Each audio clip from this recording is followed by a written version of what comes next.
Spain and the Philippines have some history in the past dating back in 1521 to 1898.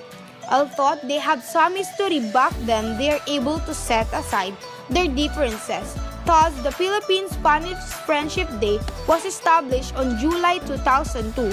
For more than a decade, both countries share their cultures to one another by sharing both of their cultures. Verbal and non-verbal communication are also passed on through. Some gestures have different meaning, but some gestures have the same meaning. To further explain these social norms, we need to elaborate its similarities and differences. So here are some examples.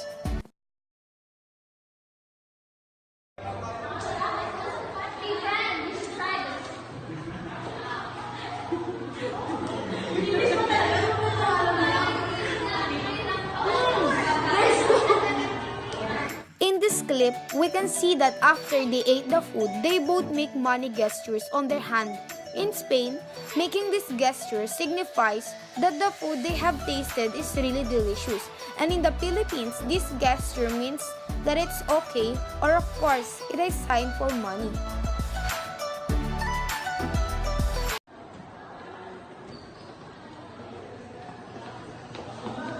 Hey friend, I have something to tell you. Let's go to summer Friday.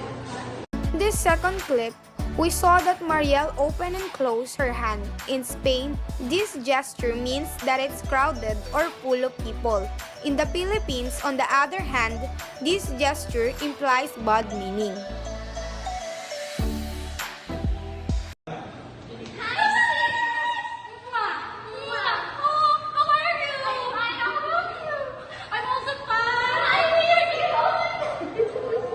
In this third clip, we saw that both friends gave each other kiss on the cheek or beso-beso in the Philippines. And after they've talked, both hug each other. In Spain, Spaniards are very affectionate to one another. The Philippines, on the other hand, have adopted this kind way of being affectionate to each other.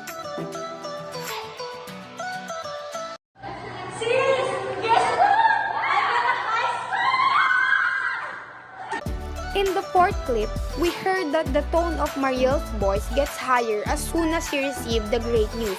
In Spain, Spaniards tends to have a high volume of voice whenever they have received a great news. In the Philippines, Filipinos tend to keep their voice low for they may distract other people.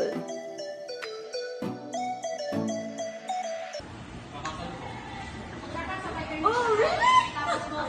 Oh my god. In this clip, we saw that both girls are gossiping to show how much they are comfortable with each other. In Spain, women are more interactive than men, thus they don't mind how close the distance are. The Philippines also adopted this way of culture. That's why there are some women gossiping to one another, or we may call them as chismosas.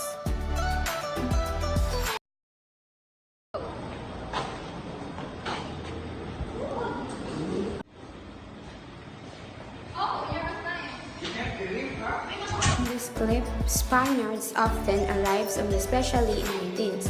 In the Philippines, we have thing called Filipino time, even though we already late for about a 1 hour. Our excuse will always be, wala Filipino time.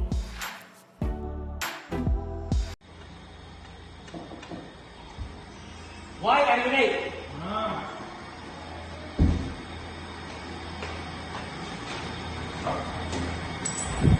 I'm so proud of you. You always got a high grade.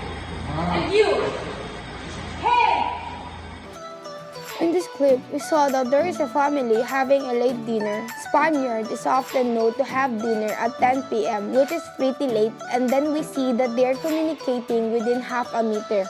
Spaniards' minimum space required to communicate is a half a meter, so that they will be comfortable when talking. Also, we can hear the son's growls as soon as his father shouted at him, and we can hear him growl once again when his mother is being proud of her daughter. Spaniards get irritated very easily, and they are very short on patience. In the Philippines, on the other hand, Filipino families are known for their early dinner, which is 7 p.m. And also, Filipino families are very hospitable and very caring too.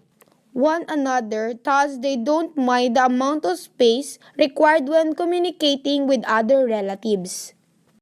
To sum the similarities and differences of Spain and the Philippines, we can clearly see that there are some social norms that both countries adopted so they can easily communicate with one another. This clearly shows that history is between Spaniards and the Filipinos.